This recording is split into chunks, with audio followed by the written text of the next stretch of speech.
Paul McCartney launched his solo career in April 1970 with the release of his first solo album, McCartney.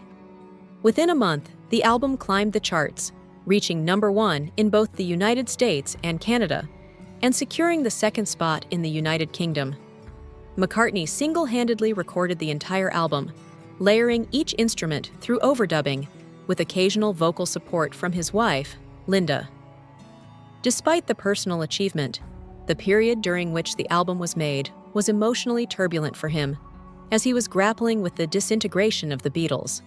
Although John Lennon had already quietly exited the group in 1969, the band had yet to release their final studio album, Let It Be. McCartney's decision not to postpone his solo release heightened tensions among the remaining Beatles. In fact, a press statement included in the album's promotional materials essentially forced the band to publicly acknowledge their breakup, which had previously remained unofficial. While the album performed reasonably well in terms of sales and chart success, the critical response at the time was largely unfavorable.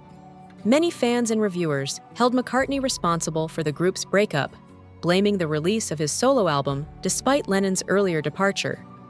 Critics were particularly harsh about the album's raw and seemingly unpolished sound. When compared to the refined production standards of the Beatles, McCartney felt incomplete and rough-edged. However, this stripped-back quality was an intentional artistic choice.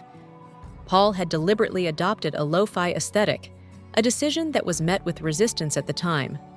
Over time, though, the album came to be recognized as a forerunner of the lo-fi and DIY music movements. McCartney's decision to play every instrument himself and record in a minimalist setting inspired future generations of musicians to do the same.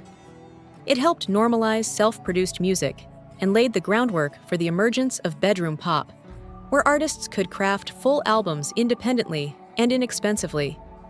Though McCartney is now celebrated, it was born during a time of profound personal upheaval. After Lennon's departure, Paul retreated with his family to a secluded area in Scotland. Isolated and overwhelmed, he struggled with his mental health and came close to a breakdown. It was Linda who encouraged him to move forward and envision life beyond the Beatles. Eventually, the family returned to London, where McCartney began working on the album under modest conditions. He later described the setup as consisting of just a Studer tape machine, a single microphone, and sheer determination. With no soundboard or tools to monitor audio levels, he relied purely on instinct while playing and recording all the parts himself. Out of that difficult time emerged an unrefined but emotionally honest record that marked the beginning of McCartney's solo journey. The album eventually claimed the #1 spot on the US charts, before being overtaken by Let It Be, the Beatles' swan song, a poetic transition from one era to the next.